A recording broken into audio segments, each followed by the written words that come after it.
Tally में bill बनाते time पे बिलिंग के लिए 2 डिस्काउंट को कैसे मेंटेन किया जाए, यानी कि बिल पे 2 डिस्काउंट कैसे लगाए जाए। तो इस तरह के क्वेश्चन हमारे व्यूअर्स ने बहुत बारी पूछे हैं। तो इस वीडियो में मैं आपको बताने वाला हूं कि कैसे आप टैली में इनवाइस बनाते टाइम पे 2 डिस्काउंट को मेंटेन कर सकते हैं। तो वीडियो को पूरा जरूर देखिएगा, कहीं पे भी स्किप मत करिएगा, क्योंकि अगर आप वीडियो को कहीं पे स्किप करेंगे तो आप उसकी कॉन्फ़िगरेशन को मिस कर जाएंगे और उसके बाद आपका जो डिस्काउंट है वो प्रॉपरली कैलकुलेट नहीं होगा। तो यहाँ पे वीडियो पूरा जरूर देखिएगा। तो नमस्कार दोस्तों, मेरा नाम है वीरेंद्र कोकरेती और स्वागत करता हूं आपका टैली टेक्निकल चैनल पर। मेरी वीडियो पहली बार देख रहे हैं तो चैनल को सब्सक्राइब कर देना, और अगर आप वीडियो को फेसबुक पे देख रहे हैं तो फेसबुक पेज को भी फॉलो कर देना। तो चलिए दोस्तों शुरू करते हैं।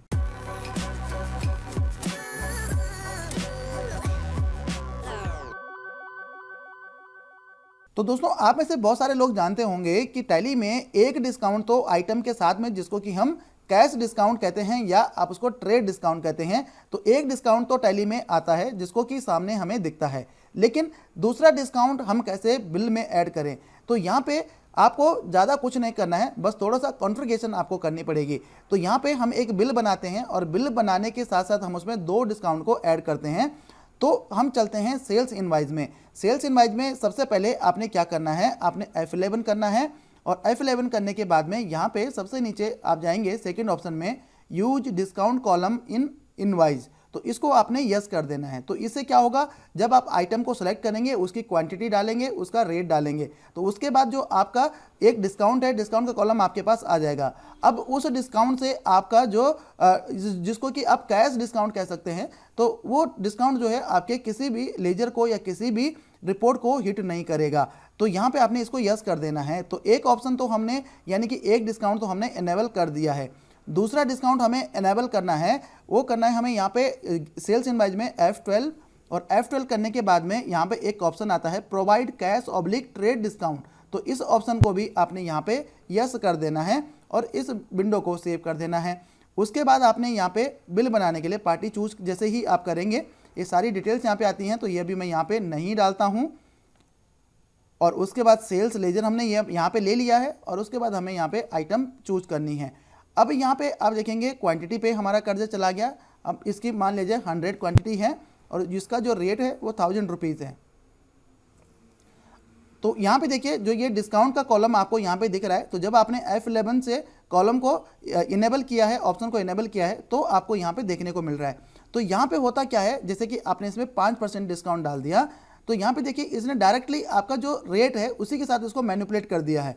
यानी कि जो आपकी रिपोर्ट, स्टॉक की रिपोर्ट या कोई भी आपकी फाइनेंशियल रिपोर्ट बनेगी, वहाँ पे जो आइटम का रेट दिखाएगा वो 5% लेस करके दिखाएगा।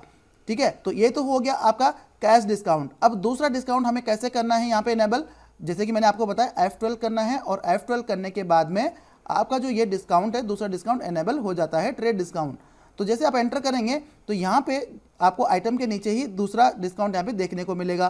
तो यहाँ पे आपने परसेंटेज डाल देना है। अगर आप परसेंटेज नहीं डालना चाहते हैं तो अमाउंट भी डाल सकते हैं। तो जैसे कि हम यहाँ पे डाल देते हैं 2%, और इसका अमाउंट ऑटोमेटिकली कैलकुलेट कर देगा। अभी जो अमाउंट कैलकुलेट कर रहा है ये आपके इस अमाउंट पे कैलकुलेट कर रहा है, जो आपका ये अमाउंट है 95,000, तो इस पर ये कैलकुलेट कर रहा है। और अगर आप यहाँ पे परसेंटेज नहीं डालना चाहते हैं, डायरेक्ट अमाउंट डालना चाहते हैं, जैसे कि इसमें 1000 रुपीज़ का आपने यहाँ पे डिस्काउंट दे दिया। अब यहाँ पे तो यहाँ पे अब ट्रिक समझिएगा, ये डिस्काउंट कैसे आपको यहाँ पे ऐड करना है, तो ट्रिक समझिएगा, और इस इनवाइस को पूरा कैसे मैं बना रहा हूँ उसको ध्यान से देखिएगा। तो उसके बाद हम दूसरी आइटम चूज कर लेते हैं। अब दूसरी आइटम का मान लीजिए हम 10 पीस दे रहे हैं, और इसकी जो रेट है हम इसका 50 रुपीज़ रख देते हैं। अब इसमें मान लीजिए हम पहला डिस्काउंट नहीं देते हैं, दूसरा डिस्काउंट देते हैं। ठीक है, तो पहला डिस्काउंट इसमें नहीं है, दूसरा डिस्काउंट इसमें हम दे देते हैं 2% का, तो ये 10 रुपये यहाँ पे डिस्काउंट आ गया है। उसके बाद हमें क्या करना है, हमें तीसरी आइटम हम यहाँ पे चूज करते हैं। अब इस केस में हम क्या कर रहे हैं, यहाँ पे हम इसका जो क्वांटिटी है, क्वांटिटी हम 50 ले लेते हैं, और इसका जो रेट है वो 10 रुपीज़ ले लेते हैं। तो ये 500 रुपये हो गया। अब इसमें 5% का डिस्काउंट हो गया, और उसके बाद इसमें ट्रेड डिस्काउंट भी हम दे देते हैं। तो ट्रेड डिस्काउंट इसमें 5% का है, तो ये जो इस डिस्काउंट को लेस करने के बाद जो अमाउंट यहाँ पे आया, उसके बाद जो उस अमाउंट पे ही ये डिस्काउंट कैलकुलेट कर रहा है। अब आप कह रहे होंगे भाई ये डिस्काउंट तो हमने यहाँ पे डाल दिया, लेकिन ये हमारी वैल्यू से तो लेस हो ही नहीं रहा। तो इसके लिए भी अभी अब मैं आपको बताता हूँ। तो यहाँ पे आपने क्या करना है, जब आपकी आइटम सारी सेलेक्ट हो जाती हैं, उसके बाद आपने यहाँ पे एक लेजर को चूज करना है। अब लेजर आपने यहाँ पे बनाना है डिस्काउंट का, जिस नाम से भी आप डिस्काउंट बनाना चाहते हैं। जैसे कि आप बनाते हैं यहाँ पे ट्रेड डिस्काउंट। ट्रेड डिस्काउंट हमने बना दिया। अब इसको हमने डाल दिया इनडायरेक्ट एक्सपेंस के अंदर में, और यहाँ पे टाइप ऑफ लेजर में आपने यहाँ पे डिस्काउंट चूज कर लेना है। ठीक है, जैसे आप डिस्काउंट चूज करेंगे तो कर्सर आपका ऑटोमेटिकली स्किप कर जाएगा और यहाँ पे सेव करने के लिए आपको पूछेगा। तो ये आपने यहाँ पे चूज कर लेना है।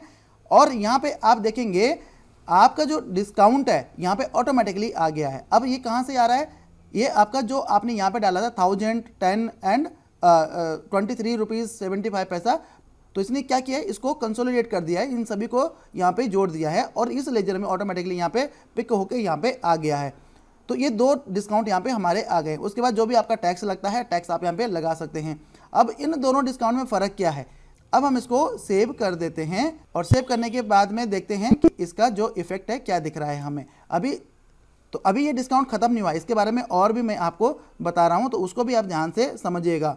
तो जैसे कि आप प्रॉफिट एंड लॉस में चलते हैं, तो प्रॉफिट एंड लॉस में आप देखेंगे आपका जो इनडायरेक्ट एक्सपेंस है वो आपको यहाँ पे दिख रहा है 1033 रुपये 75 पैसे का। ठीक है, अब दूसरा डिस्काउंट क्यों नहीं दिख रहा है, तो यहाँ पे जब आप बिल पे चलते हैं तो जो पहला डिस्काउंट है इसका कहीं पे भी आपको इफेक्ट नज़र नहीं आता है। इवन जो आपका आइटम का रेट है, आप देखेंगे आइटम का रेट आपका यहाँ से जो आपका रेट 1000 रुपीज़ है, इसमें से 5% लेस करके जो भी आपका रेट आता है वो आपका आइटम का रेट आपके स्टॉक समरी में दिखेगा या स्टॉक की वैल्यू में दिखेगा। ठीक है, लेकिन ये जो 5% है, ये जो आपने 1000 रुपीज़ डाला है, ये डायरेक्टली आपके प्रॉफिट एंड लॉस को हिट करेगा, क्योंकि आपने यहाँ पे लेजर बनाया और लेजर बनाने के बाद उसको यहाँ पे टैग किया। तो जो ये 1000 रुपीज़ का जो डिस्काउंट है, यानी कि जो ट्रेड डिस्काउंट है, ये आपके प्रॉफिट एंड लॉस में आपके एक्सपेंस के हेड में जाके दिखेगा।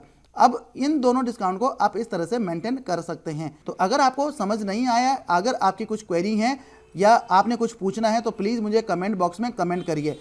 मैं पूरी कोशिश करूंगा आपके क्वेश्चंस की आंसर देने की। तो दोस्तों, इस तरह से आप दो डिस्काउंट को अपने सेल्स इनवाइस में मेंटेन कर सकते हैं, जो कि बहुत ही ईजी है, बस आपको थोड़ा सा समझने की ज़रूरत है। तो उम्मीद करता हूं कि आप अच्छे से समझ गए होंगे। वीडियो आपको अच्छी लगी होगी तो वीडियो को लाइक कर देना, चैनल को सब्सक्राइब कर देना। तो मिलते हैं दोस्तों अगली वीडियो में, तब तक के लिए हंसते रहिए, मुस्कुराते रहिए, साथ में मेरी वीडियोज भी देखते रहिए। जय हिंद, जय भारत।